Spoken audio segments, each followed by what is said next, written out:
Well, in this age of technology, most kids are more savvy on they're more savvy on handheld devices than most of us adults. But there is one downside to this advance in technology. So kids as young as 4 and 5 are developing poor posture habits. Absolutely. So Dr. Liza, you're in this morning. Good morning to you. Good morning. And you've brought in a special guest. This is young Bemi. Yes, this is my son. And Bemi is very excited to be on camera. Yes. Now, let's talk about this issue at hand, though. So the big problem with having poor posture, especially for kids, is that can lead to neck and back pain. Right. So you never want to set kids up, when they're, 5 and 6 and already starting to have back pain, because by the time they're adults, that kind of posture can be permanent. Right. So we want to do what we can to prevent that posture while they're still growing, and that way they can grow with proper posture. And this is something I think about a lot when I'm sitting at my desk, just rolling the shoulders back, because I feel my posture with age kind of coming forward. Is it getting worse now in this modern age? Absolutely. And so this is why I have parents who come to see me at my clinic all the time asking,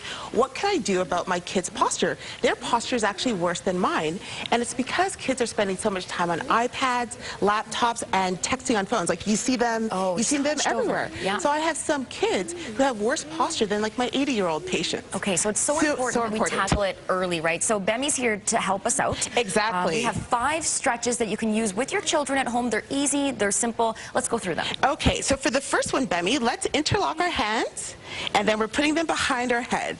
Good. And so with that, you're helping to open up the chest and help reverse some of that hunched in forward posture. Okay. Okay, perfect. And then the next one, we're going to put our hands on our back, and then we're going to bend backwards. Oh, a nice back bend. Open up the rib cage. Yes, and because we spend so much time sitting, again, we want to counteract that one as well. Right. Next, we are going to take our hands behind our back. Good job, Bemi. Yeah, and then you're going to pull them down. And that's going to help open everything out. Exactly. And then you naturally do an extension when you do that. Yep. Good job.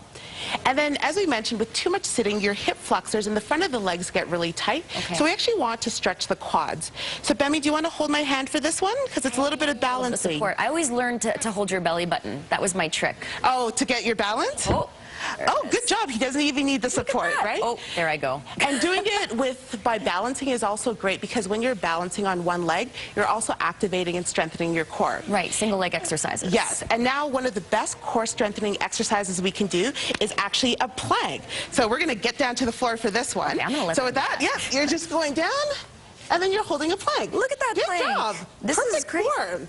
And then what you want to make sure is that your back is flat and then the butt isn't sticking in the air. So Bemi's had a lot of practice, so that's why he had such a good plank. Yeah, his form was incredible. I always, you see the butts up in the air into the downward dog, and it brings on that. Now, for kids, can you make this interactive and fun? Are they going to want to do this? So this is the thing. Sometimes you have to use a little bit of bribery, as I did today.